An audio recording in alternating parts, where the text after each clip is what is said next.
fois de plus, Simplice Mabia, la Simplice Best TV. Aujourd'hui, dans cette vidéo, pour vous parler de la possibilité, n'est-ce pas, d'aller à l'école après que vous êtes aux États-Unis ou après que vous ayez obtenu un diplôme au niveau de l'Afrique. Beaucoup de gens estiment que si vous êtes licencié en Afrique, lorsque vous arrivez aux États-Unis, c'est fini pour vous. Vous devez recommencer le tout à zéro. Ici, on va parler de tout ça. Beaucoup de personnes estiment que lorsque vous arrivez aux États-Unis, vous pouvez seulement refaire les études. On va parler de tout ça aujourd'hui. Si vous êtes en train de me suivre pour la première fois, c'est Simplice Best TV. Abonnez-vous et partagez la vidéo. Si cette vidéo vous plaît, ne la gardez pas pour vous-même. Partagez pour tout le monde. Aujourd'hui, on va parler d'un sujet important et cette vidéo sera faite seulement en français.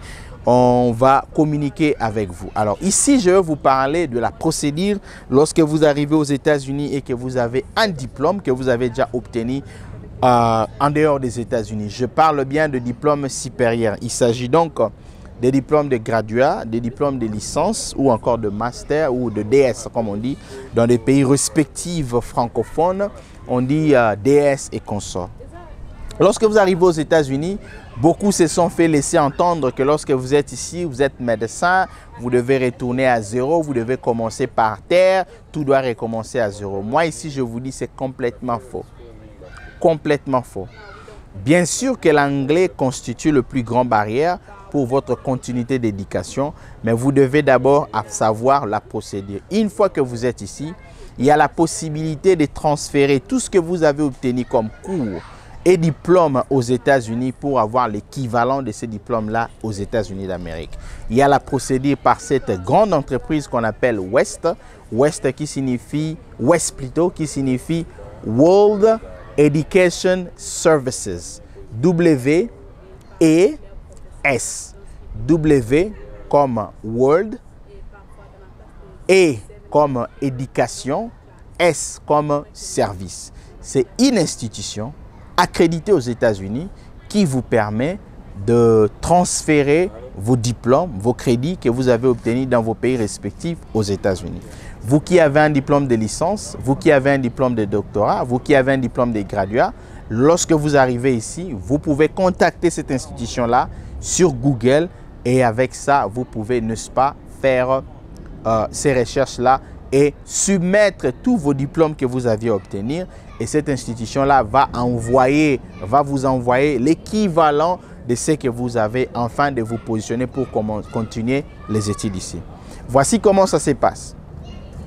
Vous êtes licencié, je donne un exemple à l'université de Kinshasa. Vous voulez continuer avec votre doctorat ici.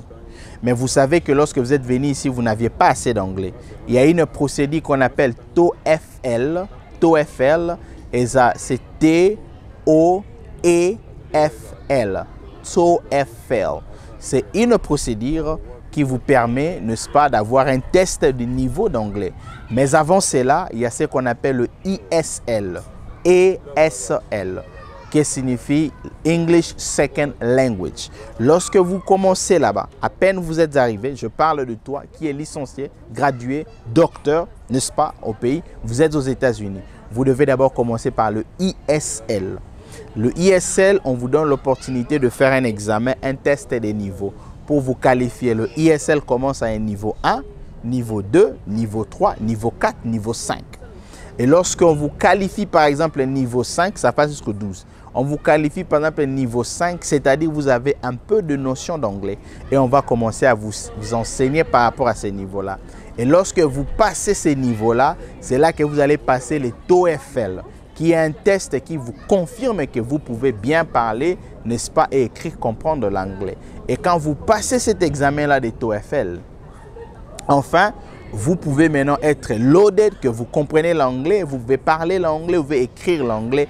En ces moments-là, vous contactez l'institution que j'appelle WES. W-E-S.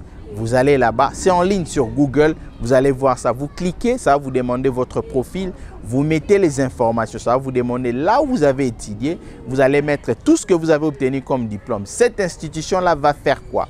Cette institution-là va consulter l'université dont vous avez fréquenté dans votre pays respectif, l'université de Kinshasa, pour dire hey, est-ce que M. Simplice est-il licencié en droit à l'université de Kinshasa l'année 2005? L'université de Kinshasa va répondre oui. Et cette institution-là va demander est-ce qu'on peut avoir ces relevés des cotes et consorts. Cette institution-là traite avec votre université et votre université va les envoyer, n'est-ce pas, tout ce que vous avez obtenu comme formation, diplôme et tout. Et dès qu'ils ont ça, ils vont maintenant équivaler, faire l'équivalence de tous les enseignements ou de toutes les leçons que vous avez appris dans votre université, dans votre école. Ils vont maintenant faire une balance. Si vous aviez fini avec 70% par exemple, on pourra vous donner un GPA. On va transférer ça en GPA et ils vont vous donner l'enveloppe qui sera SIL, bien fermée, que vous ne devez pas ouvrir. Vous avez le choix de leur dire si vous voulez qu'ils vous envoient. Il envoie ça directement à l'université dont vous avez fréquenté, ou si vous voulez qu'il puisse envoyer ça chez vous, à l'université que vous avez fréquenté aussi, ou carrément chez vous-même. Et ça sera SIL, bien fermé.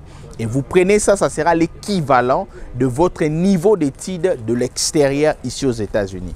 Et vous prenez ça, vous pouvez facilement aller dans une université, collège ici aux États-Unis et vous inscrire. Cependant, lors de votre inscription, si par exemple vous étiez déjà un diplômé de master, par exemple un licencié, et que vous voulez compléter le master, l'institution va regarder le programme, ils vont voir le cours dont vous avez pris qui correspond, n'est-ce pas, à la formation bien déterminée que vous voulez faire.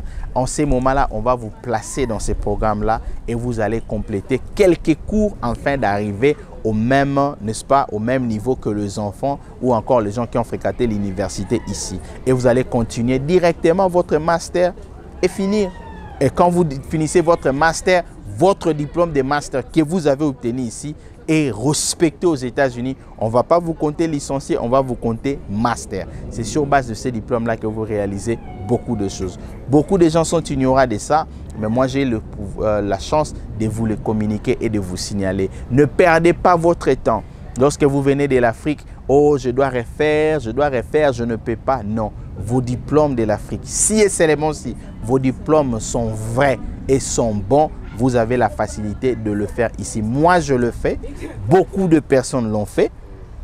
Je n'ai pas un diplôme de bachelor ici aux États-Unis. J'ai obtenu mon diplôme de bachelor à l'université de Kinshasa en RDC et je continue mes études ici sans problème. Et vous aussi, vous pouvez faire la même chose. L'institution s'appelle WES. Il y en a beaucoup, mais WES, c'est que moi, j'ai travaillé. Je connais tant de personnes qui ont fait la même chose. Même si vous êtes médecin, même si vous êtes ingénieur, vous pouvez toutefois consulter toutes les universités du monde. Pas question de refaire le tout. On m'a dit qu'il faut tout reprendre, il faut commencer ici, il faut aller par là. Non, moi je vous dis, par expérience, vous n'avez rien à craindre, vous n'avez rien à recommencer. Vous allez juste continuer là où vous êtes laissé. Cependant, vous devez retenir le principe. La première des choses, apprendre déjà l'anglais dans les ISL, passer le test des TOEFL. Pourquoi est-ce que je dis ça? Si vous brisez ces étapes-là, vous contactez directement WES. WES va vous donner, n'est-ce pas, votre équivalent de diplôme et vous allez vous inscrire pour le Master Degree. Mais le professeur qui vont vous enseigner dans le Master Degree Programme, ces professeurs-là ne sera pas à mesure de savoir que vous ne connaissiez pas l'anglais. Vous serez le bourrique de toute la classe. Et si vous voulez être le plus intelligent ou la plus intelligente, la meilleure façon pour vous, c'est d'apprendre l'anglais. Les mécanismes sont là. Vous commencez par ISL, vous passez les étapes de ISL. Soyez concentrés petit à petit. Il n'y a pas de question de courir. Et après l'étape de ISL, vous allez faire maintenant le TOEFL. Quand vous passez votre test de TOEFL et vous faites ces démarches au niveau du WES, on vous donne l'enveloppe. Et à partir de là, vous pouvez tout droit fréquenter l'université et réaliser de grands projets de votre vie. Voici cette vidéo que je vous ai apportée. Si cette vidéo vous a été helpful, comme on dit en anglais, partagez la vidéo. On est là pour vous informer et vous donner la bonne information. Merci pour avoir été là très nombreux en train de regarder Simplice Best TV avec cette possibilité pour vous d'affronter, n'est-ce pas, les études supérieures ici aux États-Unis sans pour autant recommencer en zéro, peu importe votre titre ou votre niveau que vous avez à obtenir au pays. Le diplôme d'État est déjà considéré ici comme le high school diploma au GED. Il y a des rumeurs qu'on n'accepte pas les diplômes du Congo aux États-Unis. Non, il faut balayer ça. Si cela se passe en Europe, je ne sais pas, je ne vis pas en Europe, je vis aux États-Unis, mais je vous donne la procédure dont vous pouvez utiliser pour bénéficier de ces programmes-là qu'on appelle WES, qui est là en train de transférer vos diplômes et vous donner l'opportunité d'en faire plus. Merci pour avoir été là, très nombreux, partagez la vidéo. On se revoit à la prochaine édition. Merci.